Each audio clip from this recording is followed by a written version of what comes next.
This is the Horse Radio Network. This is episode 599 of the Dressage Radio Show, official podcast of the United States Dressage Federation on the Horse Radio Network, brought to you by ProStride. On tonight's USDF episode, we are joined by Ruth Hogan-Poulsen, author of the Dressage Riders Journal. After that, Kristi Wysocki talks about the importance of horse conformation. And then friend of the show, Cassandra Hummert-Johnson, has a great trainer tip.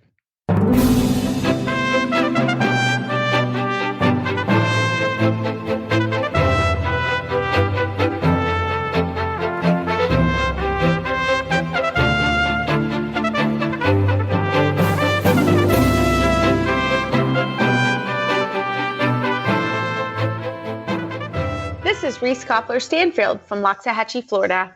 And this is Philip Parks from Rockwood, Ontario, and you're listening to the Dressage Radio Show. Well, hi guys. Hi Phil. How are you this week? I'm doing pretty good. We'll take it. Well, we are so happy right now to be joined with Glenn. Glenn, Happy New Year. Happy New Year, guys, and Happy New Year, Dressage World. I know. Can you believe it is 2021? Yes. I can't believe it. And you know what I'm doing? Saturday, I'm going to see some of the para riders at the World Equestrian Center here. Oh my gosh, that is so exciting. They're getting ready and then they'll be here in Wellington in a couple weeks. So I'm really looking forward to that as well. But I am here because I had a chance to catch up with Mary Phelps of Horses Daily. Everybody in the dressage world knows Mary. And we got to catch up because of a very sad occasion that happened last week. That's right. One of our former team riders, Jane Savoie, passed away from a long battle of cancer this week. And it's a very sad day for dressage. And she was such a leader in the community. And I think riders of my generation, and Phil too, she was one of the first coaches to really talk about sports psychology. And she wrote That Winning Feeling. And she's written a lot of books, right? She was a very wonderful writer. 9 books, yeah. And I have a lot of them. You know, way back when I had her cassette tape that I would listen to and help me with my, early dressage riding when I was a teenager. So, right, I know, and I will say one of my favorite memories of Jane Savoie was she came to our local year-end meeting at Mid-South year-end meeting, and I went to her lecture. And I do this to this day when I compete. I'm competing tomorrow, actually, and when she said, when you're going around the arena, you should stop and take a moment and just be grateful to be there. And I, to this day, do that every time I ride, because all of us who've gone to competition know it's not easy to get to a horse show on many levels. There's so many things that have to happen to get there, and to just take a moment when you're there and be grateful. And I will think of her tomorrow. I think of her every time I ride around the arena. I got a chance to tell her that at one point here in Wellington that I had seen her, and she was just such a gracious lady. So that's my story. I know a lot of riders have very similar stories and how she was able to help them through fear, etc. She's a really, really wonderful lady, and she will be missed for sure. Well, I had a chance to catch up with Mary Phelps, who obviously knew her and has covered her for many years. And we had a little bit of a chat about her, and Mary had some great stories to tell. So you want to hear that? Oh, yes. Let's do. Hi, Glenn and Reese. It's really good to talk with you guys, and Happy New Year. Well, I wish we were talking on this new year about a happier thing. We lost a friend the other day. Yes, we did. Jane Savoie is known and loved worldwide, really, with everything that she's done in her career. And, of course, I've known Jane for a long time and been in touch via email and all that. But, it's really, really, we miss her already. But she left such a great legacy behind that everything that she's done in her lifetime, I truly believe is going to continue to live on and influence people for years to come. I don't know anybody that hasn't thought about dressage that doesn't have a Jane Savoie book. I mean, she wrote 9 of them and did millions of CDs and DVDs and videos and everything like that, but everybody's got one. Exactly. I know. And her message of positivity continued to reverberate even throughout her illness, and the way she fought for 5 years, when she found out that she had, it was basically melanoma, and how she just fought it and still was always positive and joyous, and we all learned a lot from her through this process. You're absolutely right about that. And I talked to her, it's probably a few weeks ago. It was before Christmas, because she had just come out with her first novel called Second Chances. And I mean, it had just come out, and she was going to come on the show this week or next to talk about it. I mean, that's how, so I was obviously really surprised, but you're right. I mean, she's had this battle with cancer and has been so positive about the whole thing. She was inducted into the United States Dressage Hall of Fame in 2019, and the description was dressage icon. And she truly, I mean, not too many people get that description, right? No. I mean, to be an icon in anything.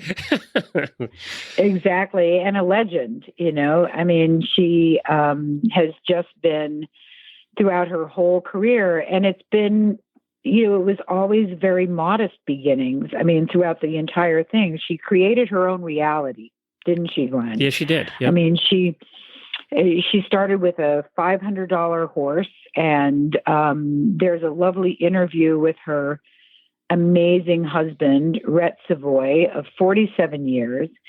And I just watched it the other day on social media, where he had been interviewed and told the story of their life together. And he said, we got this horse, and we had to borrow a truck and borrow a trailer. And sometimes that was from two different people to go to shows. And then, when she got her Olympic horse, Zapatero, she had just started reaching out to try to raise money to buy a horse. And someone offered to invest in the horse for her. And she bought the horse and made it all the way through the selection process and was the alternate for the Barcelona Olympics. That was in 1992. So, yeah. And, she competed in Europe through all of that as well, and took what she learned from all of that and then parlayed it into her whole message of positivity and that winning feeling. I think that Jane was really the very first person who really introduced sports psychology in our sport. And she's the one that really made it happen. And people benefited from it, from amateur owners all the way through the highest levels. Jane was, we've obviously interviewed a lot of people here. It's I think the number's over 13,000 people now. But yet I remember Jane because we did an interview with her. She was one of our first interviews we did at the Horse Radio Network 12 years ago. And wow. She, I always remember those first interviews with the icons and the large, the big name riders and stuff. Partly because, she didn't know who we were, but she treated us like she had known us forever. And that was Jane. I mean, it didn't matter, right? It was just the way she was. Mm-hmm. Yeah, absolutely. Yeah, it's been a hard week, and of course, Jane has many friends, very very close friends who've been with her through this journey, and she shared a lot on her Facebook page. So it's she was really open. Really open. Very open. Yeah. And Ruth Hogan-Poulsen and Nancy Bird, her friends that have been with her and Rhett through a lot of this, going through everything, especially in the more recent days and weeks that she basically, I guess, took a turn for the worse, but we were all surprised. I mean, we just thought Jane's going to live forever. Yeah. But she is living forever, I think, because of everything that she's done and accomplished and what she achieved in her life, that we'll be able to study her work and her videos. And she gave so much. She did so much with her life, and that's going to go on. And that's the comforting thought right now. Don't you agree? I totally agree, because everybody listening to this show right now has her name on their bookshelf. Yes. At least one. At least, absolutely. I know, and I can't wait to get that novel. Well, and she was so proud of that. She really has been talking about that for a while. And she was very proud of the fact that she got this done. I think it was a dream of hers to do, a book that wasn't about training. She really wanted to do a novel. Now, it involves, horses and dressage, but this was something she had wanted to do, and I'm so glad that she got to see it published before she left us. Yes, and that really is the last photo of her that was on her Facebook page, and that was just posted a few days ago with her Santa hat on and looking beautiful and glowing as she always did.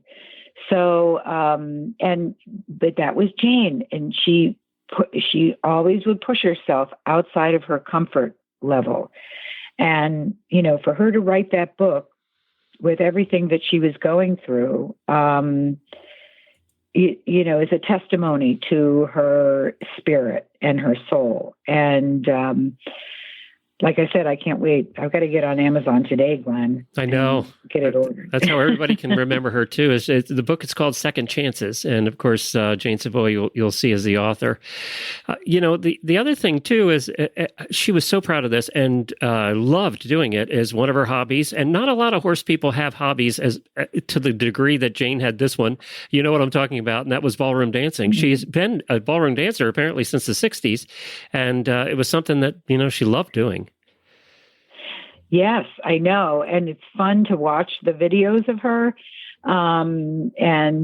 Of course, she shares that there is a lot of great dressage women that have been doing the ballroom dancing. Ellen Dixon Miller and Janet Foy, and they have a great time together down there. Of course, that's been put on hold because of COVID. They haven't been able to do it the way they were, but I can understand how a dressage rider could excel in ballroom dancing. Or any dancing. I can, yeah, exactly. I know. I don't dance personally, but I also don't do dressage, so maybe there's a correlation there. I don't know. But, yeah, and I just want to mention how much we all know and love and care for her husband, Rhett.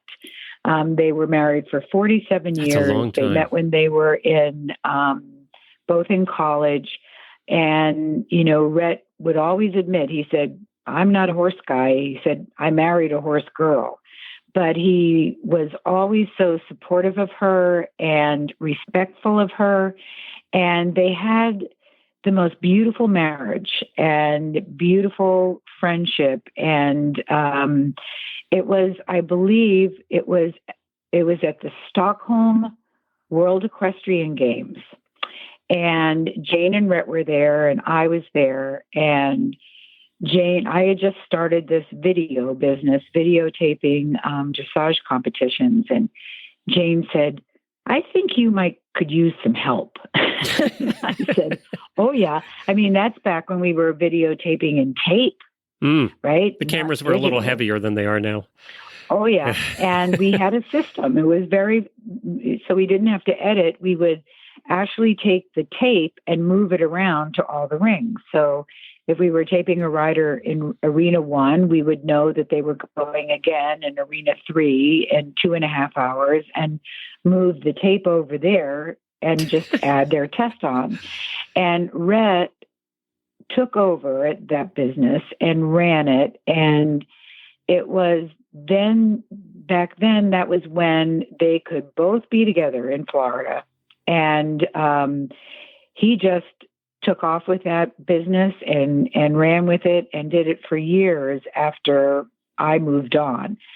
So I saw firsthand what a wonderful relationship, that they've had all these years. And my heart goes out to him and everyone else so close to her, because I know how hard it must be for them to be missing her right now and forever, So my love to Rhett and and her sister and her close friends that really were there for her through this whole journey that she went through. And Rhett, he was a Vietnam War veteran with a Purple Heart. Oh, yeah. That they met, I think, shortly after he came back from the war was when they met.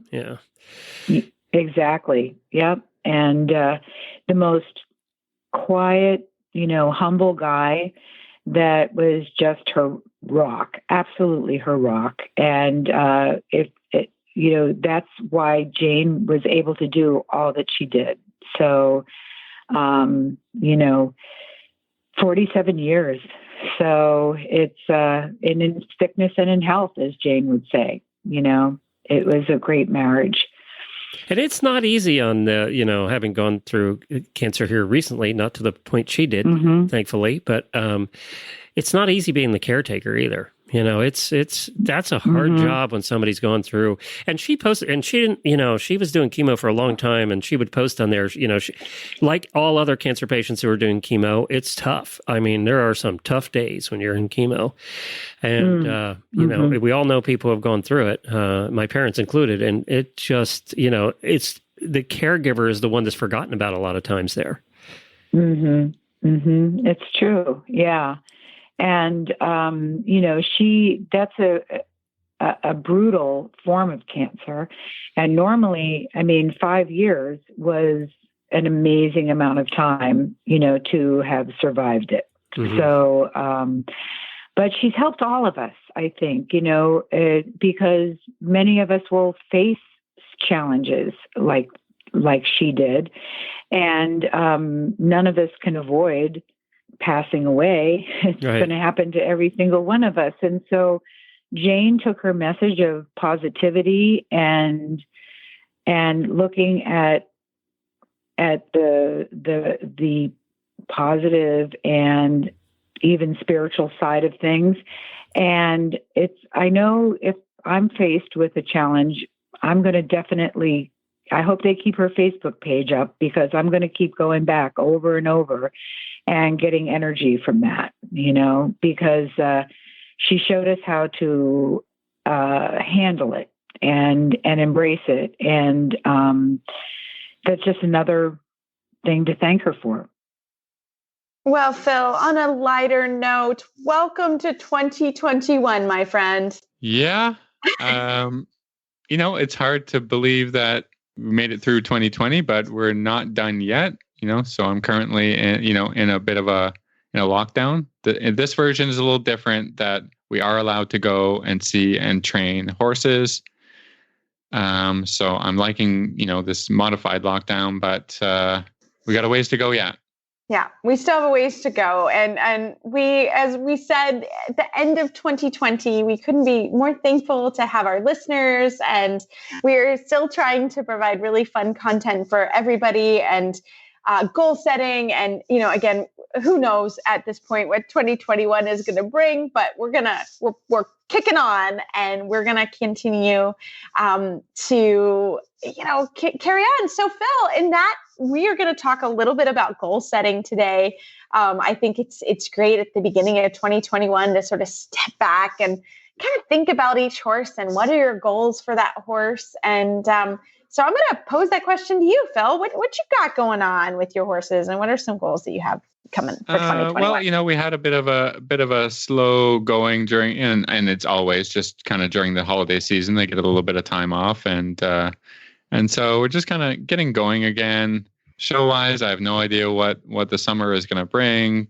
It's going to be hard. It's going to be hard because I do like to set show goals, but I think we're just going to train on. So this year I do have 3 horses yeah, 3 horses are 8 years old, all of them. They're all kind of clumped together. I don't know how that happened, but they're all working on their 4th level and above stuff, which is really, really fun. And, I have one horse that has already competed at the small tour quite well. So he's continuing to train beyond that.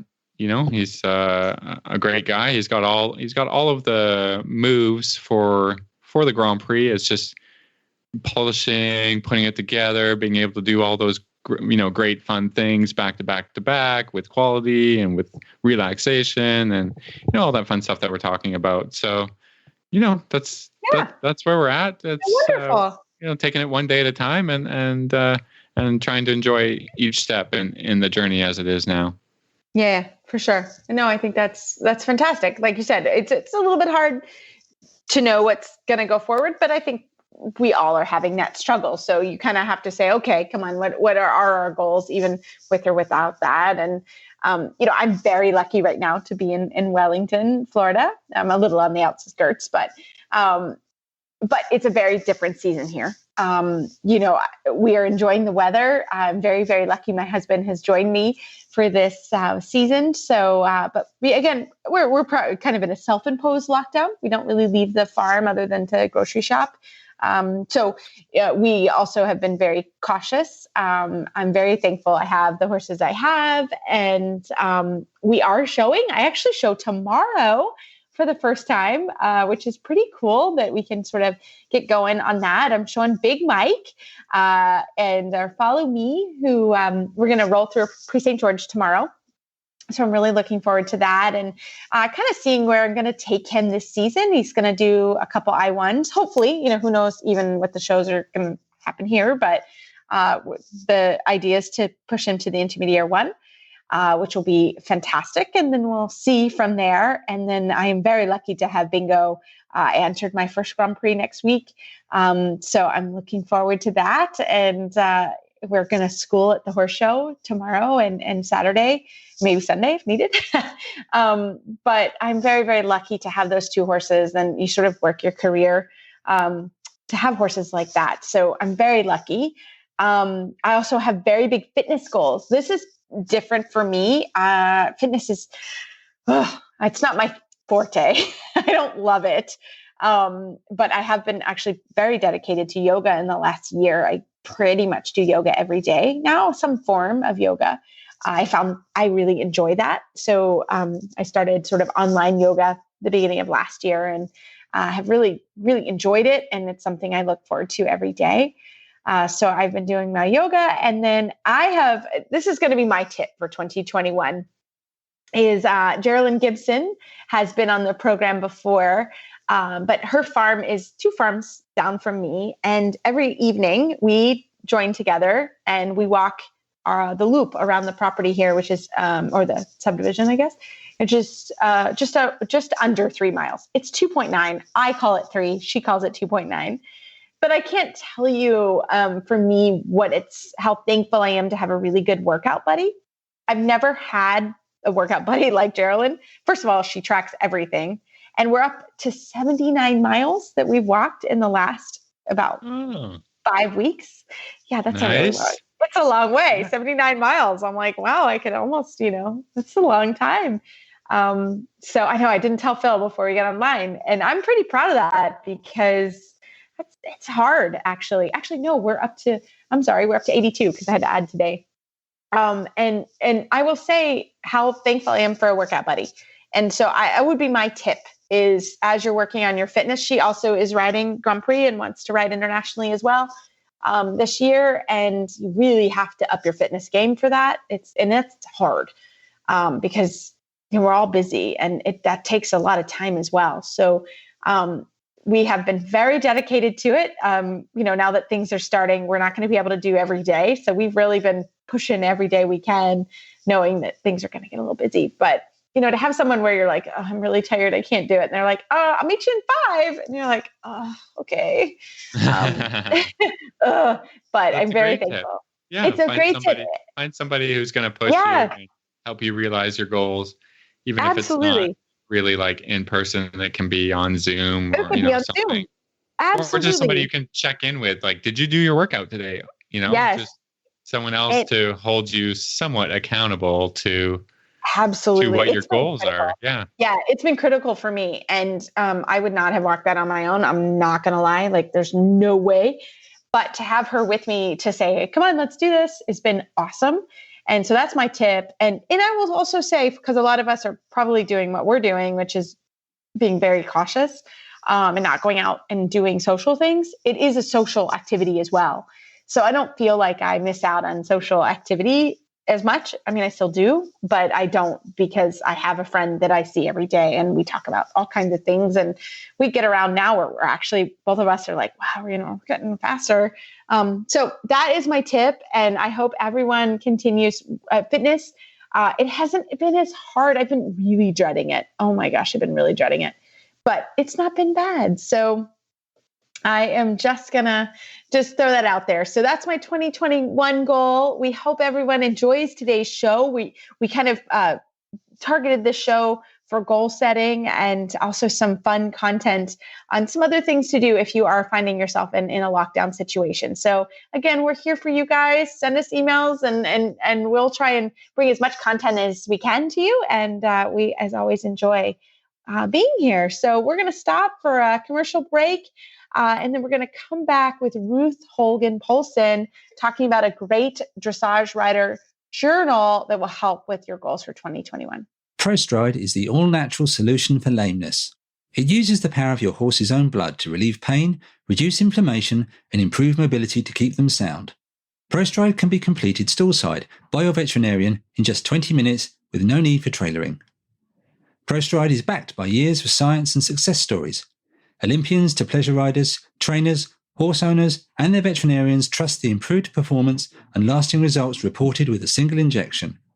No series, no daily supplements, and no monthly regimen. When every stride counts, demand the difference they deserve. Ask your vet about ProStride. Learn more at prostride.com. Founded in 1973, the United States Dressage Federation has become the largest organization to represent a single Olympic equestrian discipline. At nearly 30,000 members strong, USDF is your connection to dressage education, competition, and achievement. Visit usdf.org to learn more about USDF education, competition and award programs, and to shop our online store. Again, that's usdf.org, your online destination for dressage. Well, we are very excited to have Ruth Hogan-Poulsen back on the show for another installment of the Dressage Riders Journal 2021 version. Ruth, welcome back to the show. Thank you very much. I'm honored to be here again. Well, I love it. You were our first interview in 2020, and I'm really excited you're our first interview in 2021. So we're really happy to have you back. Me too. I mean, really, I'm glad everybody had the 2020 journal, but I think all of us are pretty much happy to see 2020 go away now. I think you're right. I hope that, here on the podcast, we tried to do a lot of stuff because I think a lot of people really enjoyed their horses and set some goals. But can you talk a little bit about setting goals now? I mean, it's still such a difficult time to set goals because obviously the pandemic is still going on. But what have you been giving advice to people about goal setting for 2021? Well, I actually think it's a great time to set goals because we do have, most of us, some extra time with our horses, and sometimes without the stress of competing if you're a competitor or having to run off to this meeting or that meeting. I have found actually more quality thinking time, and my horses are actually progressing faster because I've set some smaller goals to fill in gaps that I felt like I had. And I feel like it's a great time to sort of go back and really reflect to see what was working, what wasn't working, what you achieved last year, what you might not have achieved because of the pandemic or other reasons, and really have a sit down with yourself and get a feeling for your step-by-step process. I mean, I've kind of coined another term of what I'm using with my own students and my own horses with the journal, and that's strategic riding. And using the journal for a strategic plan is really what I'm helping people do right now with that. I'm glad that you were kind of talking about reflection, because, if people had gotten the journal from last year, or if they keep their own journal, what's interesting is that, and around here and where I'm in Canada, we had, one horse show. So we couldn't really reflect on our, season as a whole, because we went to one show and, either it went good or went bad, or, however that went. That's not really normal for us, because there was no progression with it. It was just, there it is. We got out there, we had some fun, and we said, okay, we're going to go to a horse show and it doesn't matter what happens. But if you can kind of reflect back on your entire year through a riding journal, you can look at the year and sort of take the pandemic out of it and say, this is what I was doing as far as my riding, have some positive things, have, some ups and downs, as we all do. But, when we look back on 2020, it's dominated by this pandemic issues and health and lockdowns and all this stuff. But I think it's important to say, okay, that's on one side, but what was successful about my riding, and how can I bring that forward to 2021, regardless of what? I totally agree with that. And I'll use myself as an example again. I took over the ride of a horse that I've had in the barn this past winter in February. And it was maybe a month or so before the lockdown. I had only just started riding him daily myself. And I know at the beginning of that, before the lockdown, I had a little bit of pressure on myself that I needed to get this done and this done and this done before the horse show, if there was going to be one. And then there wasn't any horse shows, and I didn't have any pressure on myself to do anything other than my plan of how I felt this horse would progress. And I feel like I made more progress following my plan without the stress of going somewhere.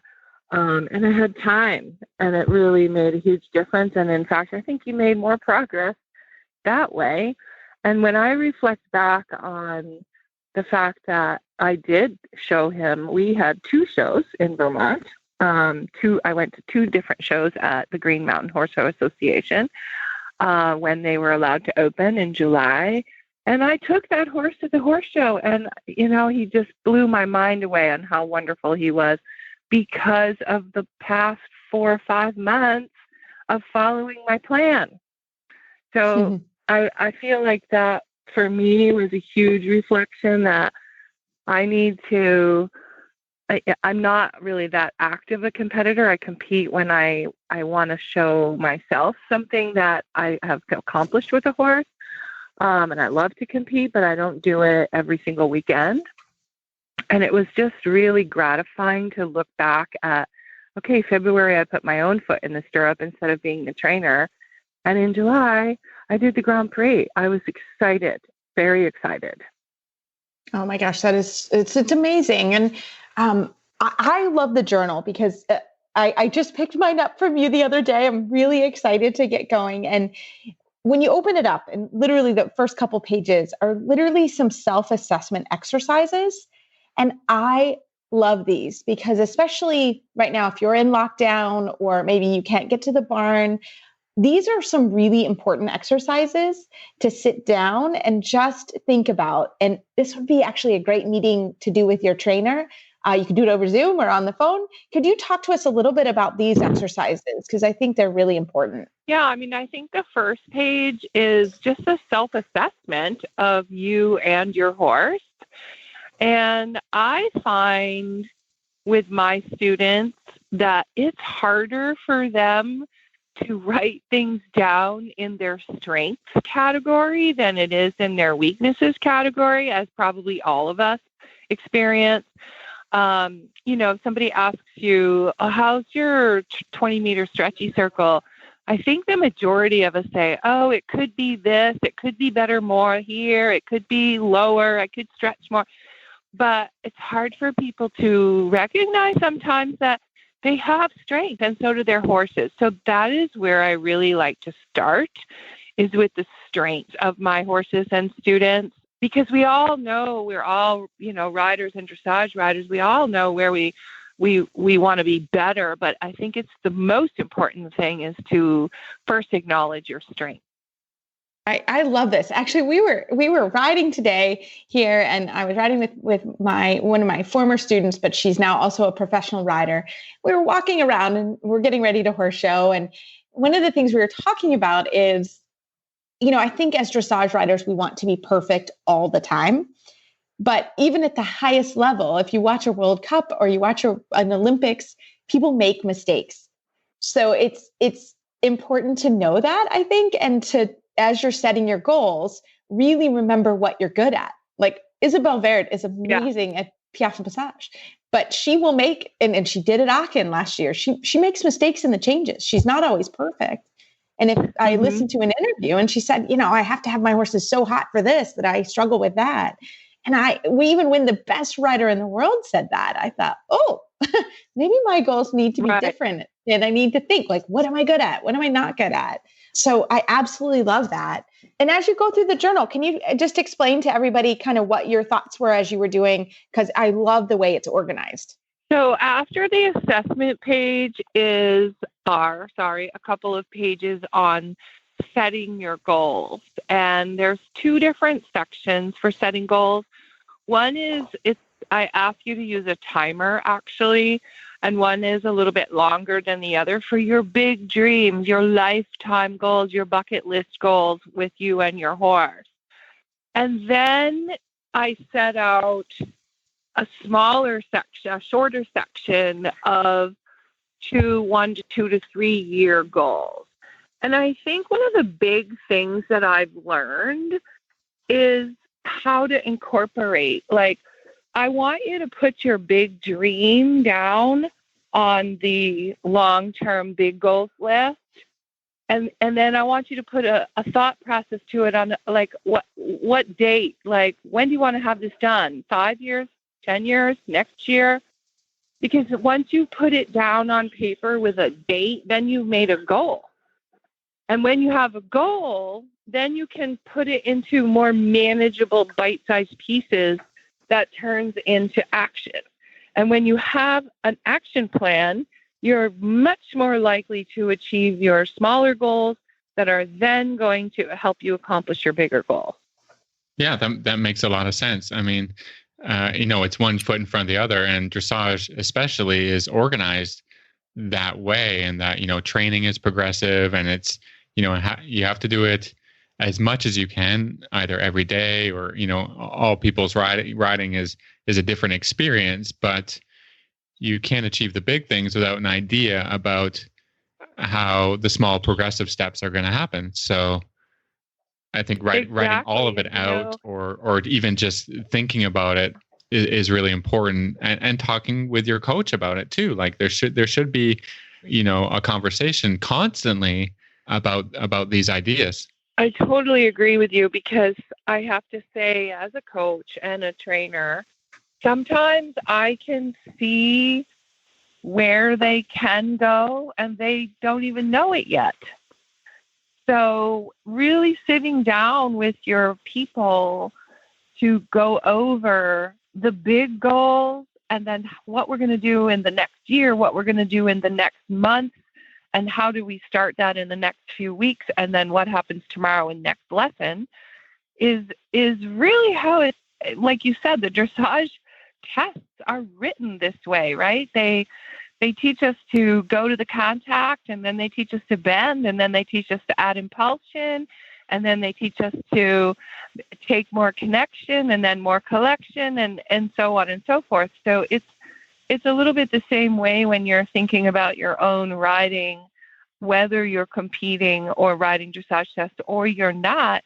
There's still, like, I have one gal from Arkansas that I'm teaching via Zoom, and She just has the 2 horses at home in her backyard, and her goals are to make them healthy and happy and supple and relaxed and be able to go with her friends. And, everybody's riding goals are different, but I think if you really think about how to achieve them step by step, makes it possible. And there is the reason why I created the journal, because I'm not with my students every minute, every day, every month, and some of them are with me half the year and some aren't. And I wanted a way to help them think and be organized and have a strategic plan when they go out to the barn to ride that day. So I wanted to ask you whether you've integrated anything new or whether there's a different organization within the journal. What's different for 2021? I added some more figures. There's a couple more tabs, but I really got such good feedback last year on how it was reorganized, because it was completely reorganized last year. I have brand new, beautiful art cover done by Emily Goddard, and a few small changes. So there's not a lot of changes to the interior. We do have some more plans for next season to add some little bit of cross-training exercises with ground poles and things like this. But for this year, it's nearly the same with a few upgrades. And it's beautiful. The front cover is beautiful. I have it on my kitchen table and I'm like, I think it's just going to stay right here because it's so pretty. And I like looking at it every morning, and it'll remind me every morning just to sit down and go ahead and write down. And I love writing it down. I think that, if you really do some study on goal setting, every expert says you have to write things down because you put it on paper and it changes. And so that's what I love about it. And I have a dear student that uses her journal, and, same thing. I'm not with her every day at home. I give her a lesson once a week. But when I'm in Florida, I don't. And at the end of the week, a lot of times she'll send me her snapshot of what she did that week. And I just look at it and I tell her, okay, maybe do this a little differently, or, hey, great job. So it's a really good feedback if you're not with your trainer all the time. So I love that as well. And it's also, I think, at the end of the year, or as you're setting your goal for next year, it is fun to leaf through your journal from last year, because I leafed through my journal from last year on the same horse. And it's just fun, like it just to think back where he was a year ago versus where he is now. And, it's cool. Yeah. I really love that you said that, because I just recently, because of course it was the first of the year last week, I got a really great email from one of my Vermont students who had purchased the new one and had started filling out her goals. And she went back and she wrote me an email that said, I think I achieved all my goals. And she was beside herself, happy, because she's one of us. She's, on a week-to-week basis, I want to do better faster. I want to do this better. I want to do that better.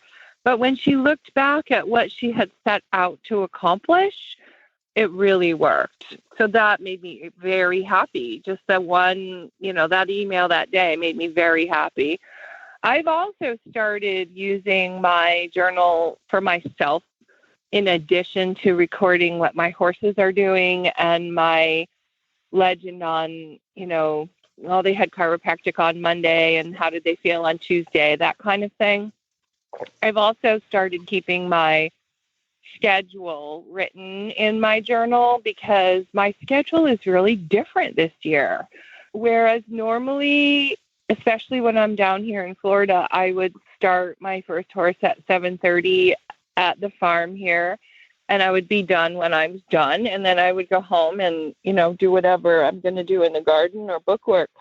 But this year, because of the pandemic, I don't have all the normal horses that I would maybe have, because the owners can't come and go from New England. So I have a very active Zoom lesson schedule that if I don't write things down and say when I have to schedule this meeting and what time I have to be sitting at the desk. And it's a whole new kind of organization for me, not to be doing it one after the other in the actual arena. So I've been using it also as like my scheduler. Yeah. Yeah, no, I agree. I have a similar schedule, and it's different for all of us. And I think, just even the amount of Zoom calls you are on and that kind of stuff, it is hard to remember when to do it. So I'm going to also use my pretty journal for that too. I think that is awesome. So Ruth, we've been talking about the Dressage Riders Journal. How can our listeners find it online? So you could certainly go to my website, which is ruthhoganpoulsen.com, and that's POULSEN.com. You can also find it on Amazon. If you type in 2021 Dressage Riders Journal, it'll pop right up. And if you're in town, I might have a copy or two in the office. In Wellington. If you're in Wellington, right? Yeah, if you're in Wellington or Loxahatchee, I'm in Loxahatchee. And so, yeah, I often will have some author copies in the office, but Amazon or ordering it through the link on my website is a efficient way to go. And I mean, I've never seen Amazon so active in this neighborhood ever. So I think you'll get it pretty quick.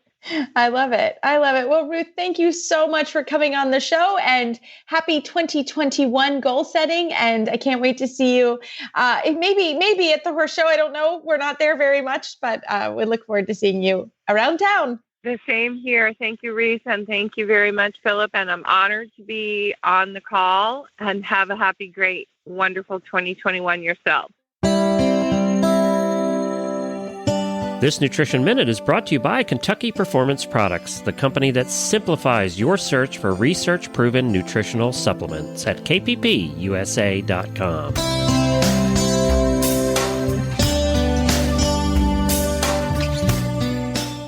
Have you heard of a yeast called Saccharomyces boulardii? It's a type of probiotic that benefits your horse's digestive tract. Often referred to as S. boulardii, it works in several different ways. One unique property of S. boulardii is that it supports the stimulation of the enzymes found in the intestinal lining. These enzymes help your horse digest starches and sugars in the small intestine. When the sugars and starches are more completely digested, fewer of them escape into the hindgut, where they can ferment and cause imbalances that may lead to colic, diarrhea, and laminitis. Saccharomyces boulardii is found in Nalox Advanced, made by Kentucky Performance Products. Nalox Advanced contains a blend of yeast, fermentation solubles, and stomach buffers. These ingredients work together to maintain your horse's digestive tract in peak condition. Nalox Advanced is recommended for horses of all ages and stages and is fed on a daily basis. This Nutritional Minute has been brought to you by Kentucky Performance Products. You can find all of their terrific products at kppusa.com.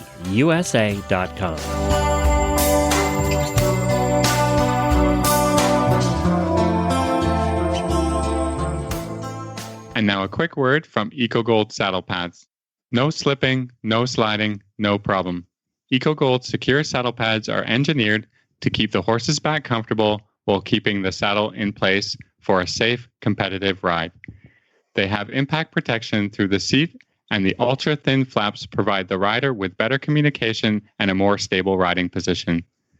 Available in both English and Western styles, shop the entire collection at ecogold.ca. Well, tonight on the show, we are so excited to have Kristi Wysocki. She is an FEI 4-star dressage judge and an FEI 5-star para judge and FEI rider and trainer. Kristi, welcome back to the show. Thank you. Thanks for having me. I'm excited to be here. Well, happy 2021. First of all, we're happy to be starting the program, and you have a great new program you want to tell us all about. I do. In 2020, I think I spent hundreds of hours on the computer. I taught more virtual riding lessons than I've ever taught in all the years prior to that put together. I presented several virtual seminars. I went to more virtual meetings than I can even begin to remember. And I even went to a virtual convention for the first time, which was interesting. But during all that time, it it came to me that, we really need to use the online educational platform to help improve the education for equestrians around the world. And we're not really utilizing that as much as I think we could. And after thinking about it for some time, I decided to create what I'm calling the YWY, from my last name, Dressage Academy. And I'm putting some courses together designed to enhance people's times with their horses, not to replace it. These courses are all designed to help anybody who wants to learn more about the horse and be able to use it at home. Everything that we're talking about in the courses, they will be able to actually apply at home. So I'm really excited about it. The first course actually has launched, and we had the introduction module introduced on Saturday, the 2nd, and the first training module will be coming up on Monday. And the course is Why Conformation and Movement Matter when Buying, Breeding, or Training a Dressage Horse. And the reason I chose this topic is too often in this sport, even though conformation and movement are they are the foundation of the whole thing, there's so many people in our sport that really don't know that much about them. And so I decided to create this course to give people some of the basics of both conformation and movement, and then also go into some more of the details that will be vital to them while training a horse, or if they're looking for breeding prospects, a mare, a stallion. And even when someone is shopping for a horse, it's very important that you don't just enjoy the ride when you're shopping, that you also look at the horse carefully and see if there might be any things that might be concerned that in the future could be limiting in the horse's training or in their movement, the type of movement they have. Is there a concern that, for instance, if they were a horse that plated, which their front legs go in front of each other, they can trip, and so you've got a safety hazard.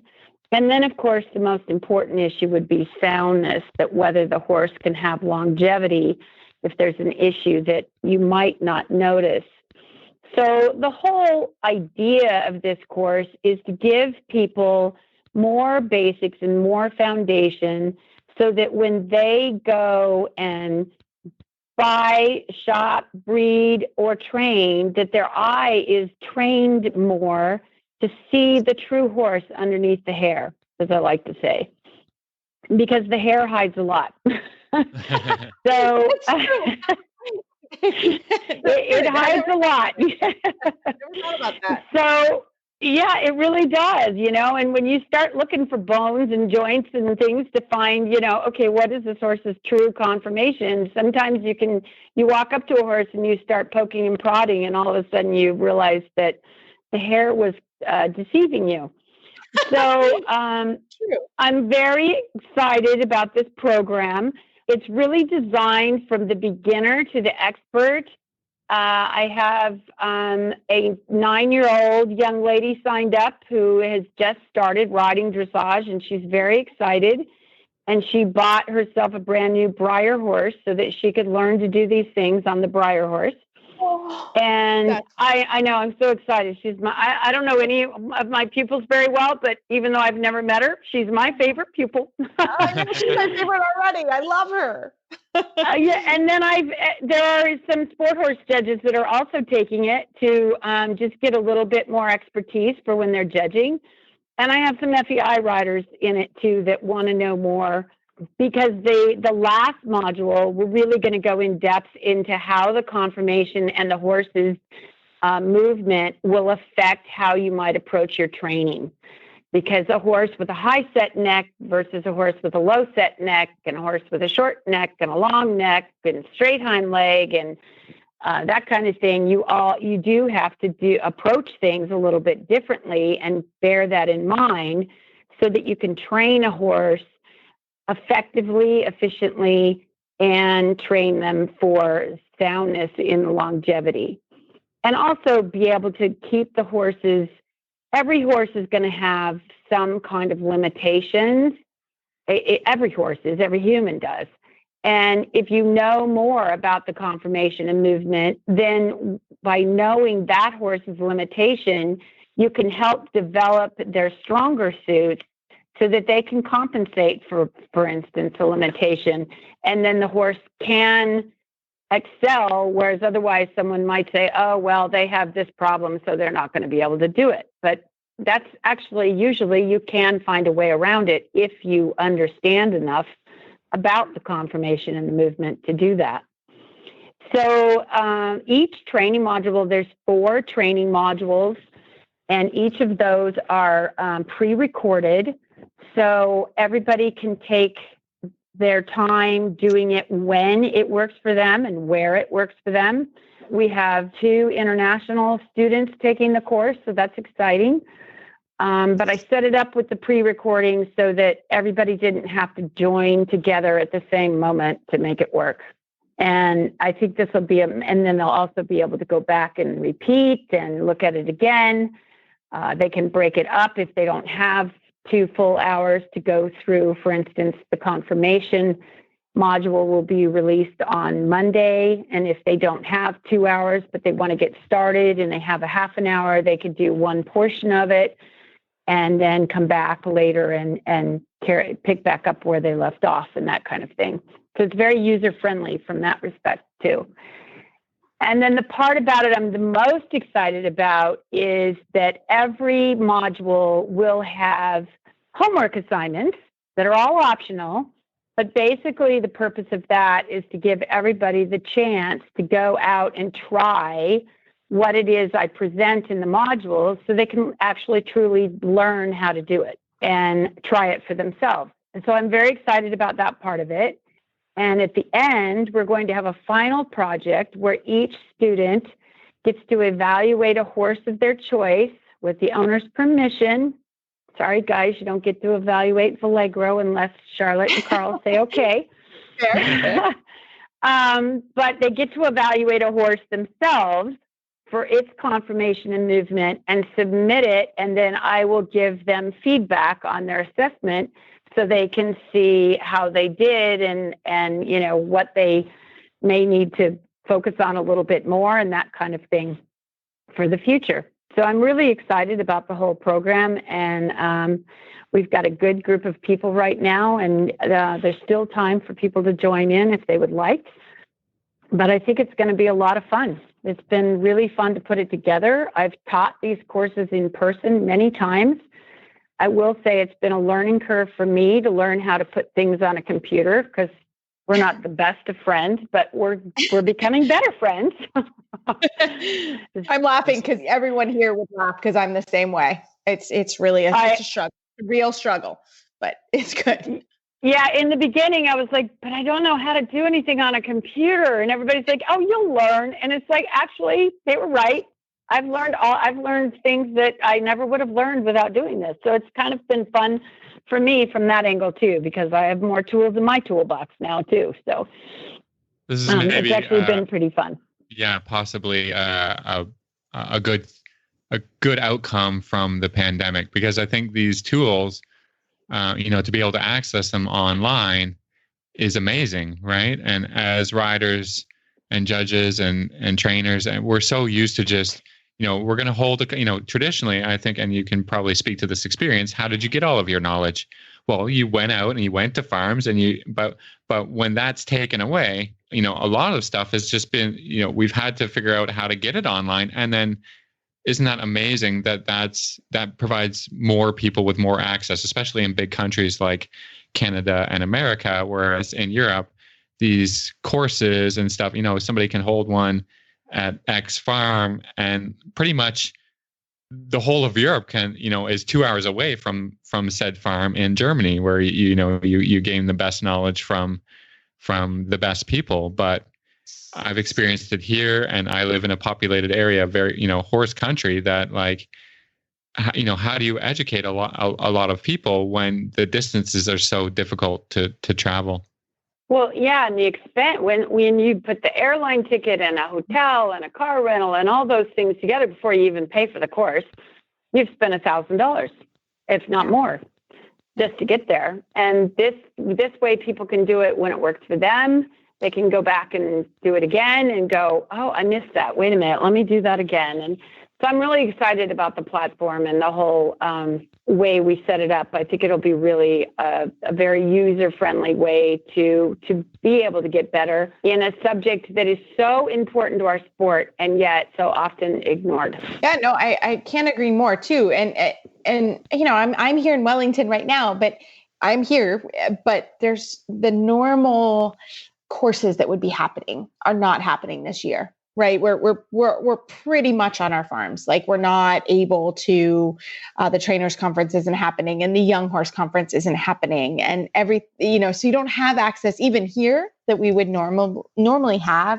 So I love the idea that you can go online and in the evening, just take your time and go through this. So I think it's a fantastic program. And so Kristi, tell us, how can you find it online? How do we register? Give us all the details. So if somebody wants more information, there's lots of information on Facebook. There's a few trailers on Facebook, on my Facebook page, Kristi Wysocki. And then the website to actually go in and read really detailed information about this course. And if you decide to join us to register, is ywdressageacademy.com. Fantastic. And it's not too late, right? Because the first module started. No, we actually, the first module was an introductory module that was made available on January 2nd, but they're able to access every module throughout the entire course. And I did forget to mention too, there's 2 question and answers segments that will also be included, one in the middle and then one at the end. And then they will be able to access all of the modules for 6 weeks after the final module is released, which is May 2nd. So anybody can sign up that wants to and just I do recommend people start from the beginning because it is going to build upon itself, but they can join in anytime they want. And it's by no means too late because Great. They can you can watch it whenever it works for you. Well, I love it. And one of the things we've been doing on the podcast is highlighting some things that you can do in your house right now, while you may be, depending on what country, we're all over the world, and depending on what country you may be in lockdown. So this is a great opportunity to work on yourself and your knowledge. So Kristi, I love it. One more time, what is the website? It's ydressageacademy.com, WY Dressage Academy, like my last name. Fantastic. Well, Kristi, thank you so much. And we're really excited to see how the program goes. Oh, I really appreciate you guys having me on tonight. It's been fun to talk to you again. Fantastic. Thanks, Kristi. Thank you.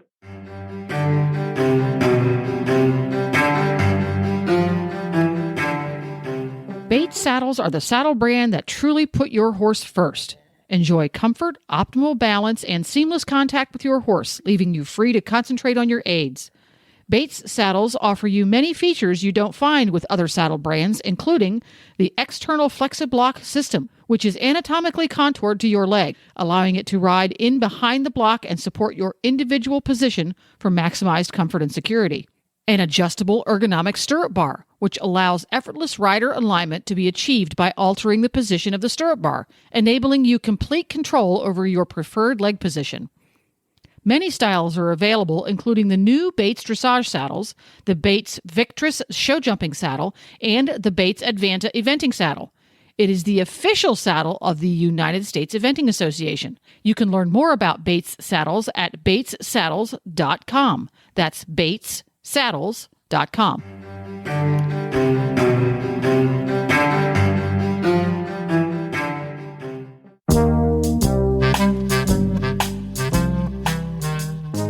Tired of having your boot sucked off mid-stride by sticky mud? Mud control grids are the solution. Frustrated by mushy, slippery messes at the paddock gates? Mud control grids are the solution. Is keeping the ground underfoot stable in your sacrifice areas and dry lots causing you to lose sleep? Once again, mud control grids are the solution. You're seeing a trend here, aren't you? Well, Han Plastics Mud Control Grids really has come up with the best solution. Unlike other plastic grids on the market, mud control grids can be installed directly on top of the mud. Let me say that again, right on top of the mud. You don't need to do any ground preparation. The mud control grids are an instant solution to your high-traffic, muddy areas. No more having to fill in with sand, gravel, shavings, or even old carpet. What's more, mud control grids will allow grass to grow underneath of them, so they can be taken back up once the area is dry or recovered. Or you can leave them right where they are and take over again when the rainy season comes back around. Han Plastics mud control grids are designed to be installed as a temporary or permanent solution. You can take them with you move. Put down a lot, put down a few. Add more each year. The ultimate mud control solution. Check out Han Plastics mud control grids at mudgrid.ca. Oh, an added bonus, your tractor or gator won't sink up to its axles with Han Plastics mud control grids in place. So there's that. www.mudgrid.ca.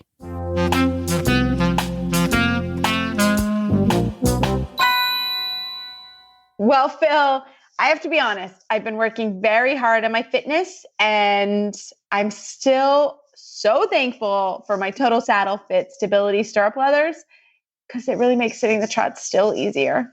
So thankful. Every little bit, right? If you got to go to a horse show next week, you're very ready. Tomorrow. Yeah. I got to sit the trot, and I'm trying to work on that big extended trot, and it's not the easiest extended trot to sit. And I couldn't be thankful for the stirrups. They're the stirrup leathers, stability stirrup leathers. They're awesome. So I'm very thankful. I'm sure the girth is helping too, with him expressing his shoulders out and being free enough to throw you around on top of his back. We're working on it, and we're really thankful. So really, the stability stirrup leathers from Total Saddle Fit, we've had ours now, goodness, Phil, how long? A couple years. And well, maybe it's two. I have a hard time keeping track of time. Me too. But we've had them a while, and we aren't nice to them. We really put them through the ringer, and I will tell you, they look great, and they hold up great, and truly, they are one of the best stock items I think you can have. And we can't thank Justin at Total Saddle Fit enough. TotalSaddleFit.com. Take a look at them and all the great products that they have there, and they will really help your riding. And they are very, very durable, which is what Phil and I put them through the ringer. So we can't thank them enough at Total Saddle Fit. And we have a great Total Saddle Fit tip of the week with Cassandra Hummert-Johnson.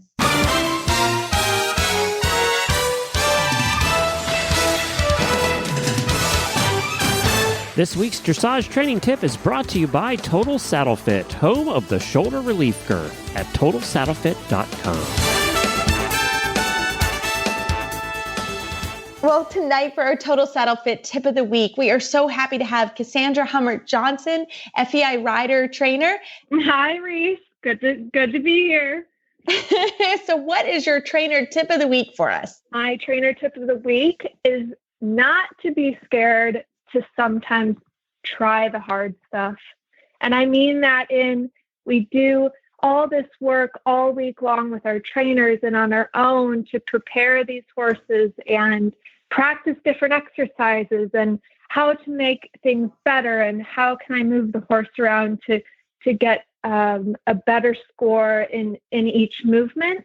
And I think my trainer tip is sometimes just go on and try it. If you're working on the Grand Prix half pass and you've done a lot of suppling exercises and you feel that the horse can, bend left and right now really easily and go sideways and you've done all this stuff around the ring, just try it. Go do it. If you never do it, you'll never see that link towards doing it in the future. And this is something I tell my students all the time. It's important, obviously, the journey to get into the ring to do the test. And we want the horse to be the best it can be and the most physically athletic it can be. But at some point, just give it a go. Just try it. Go do the hard stuff. Don't be scared. I love this, Cassie. I love it because, to be honest, I was teaching a lesson to my assistant today on her off the track thoroughbred. And it was one of those things I was like, he needed shoulder in before a technical. He was coming around the corner. He's just leaning against her inside leg. I said, why don't you just try a little shoulder in? Booyah. It happened. Right. It was great. Right. And she looked at me and I looked at her and she's like, oh my gosh, he's doing it. I said, yes, he's doing it. And it was one of those things. Sometimes a trainer will see it and like, okay, give it a try. She said, oh, I've been playing with it a little. And I said, I think you're right on it to go ahead. I said, there is no reason to not be doing this now. And it was such a moment. Amazing. It's amazing. I love when that comes together. I love when you feel like, look at all this preparation we've done. Look what you're doing. You're doing it. The horse can do it. You can do it. It's right there. Just do what's hard. Try it. Just try it. Yeah. I mean, what could happen, right? I mean, if it doesn't work, okay, well, let's do something else. That's okay. Right. Again, I think, I agree. I think some people get really nervous about maybe trying the next movement and, you never know if it'll happen or not. And it's one of those things. If it doesn't work, fine. But if it works, awesome. That kind of opened up, Parker doing a shoulder in today opened up now a lot of other doors, right? That it was really cool to watch. So it literally happened to me today with a student and it was just awesome to watch. And, there's no reason to not do it. So I totally agree. Sure. Yeah. A lot of times that, the failure, like trying something and failing is really great as well, because it shows you where the holes are. Yeah. You can say, for instance, we're just going to use the shoulder in, for example, if, okay, let's try to set up into a shoulder in, give it your best go. If it doesn't work, but we're going to take information from the failure or from what didn't work and we're going to use that to go back one step in the training and say, okay, well, you need a little bit more control of the shoulder, or your horse is not enough away from the inside leg. And then we can go back to practicing our leg yields in a way that focuses on why the shoulder in didn't work. And what I try to do with my lessons, especially with the people who aren't with me every day or every week, is to say, okay, here's what we're doing right now. This is why we're doing it. That's important to understand. And this is where it will lead us, so that hopefully if the student is having success with whatever we were working on, they can go ahead and try the next step on their own a little bit. And then I get great feedback when I come back to the next lesson. They said, I thought I was doing a really good leg yield. And then I tried the shoulder in idea, and then it didn't work. And we can go through the conversation. Okay, what happened? Okay, well, maybe I can help you with your understanding of the aids for shoulder in, or what you need to be able to achieve it. And then all of a sudden we are working on the shoulder in, even though the intention was it didn't work. We're working on how to make it work, or what's the next step. So it can complete the person's understanding of where we're going. Completely agree. I think also, just on this topic in general, is everybody has a different goal, right? Some people want to go to the horse shows, other people just sort of enjoy the journey, whatever. I think that having someone in your life as a rider that just pushes you a little bit once, even if it's just once in a while, that just says, hey, let's give this a try.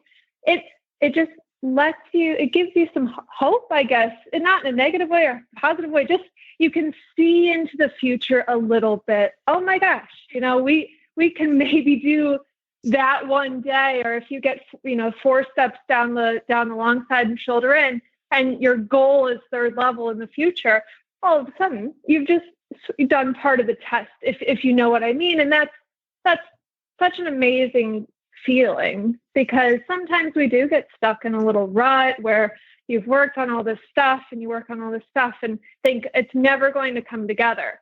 But if you have someone there on the ground that can congratulate you for even the 5 steps that you do, I think that's so important. It helps you sort of see where this is going and that you can do it.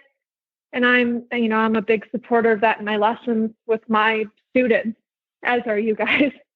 Yeah, no, for sure. And, I send Phil videos. He probably gets tired of all my videos I send him, but it's really important. Let me tell you, when Phil gives you a compliment, you're like, oh, Phil gave me a compliment.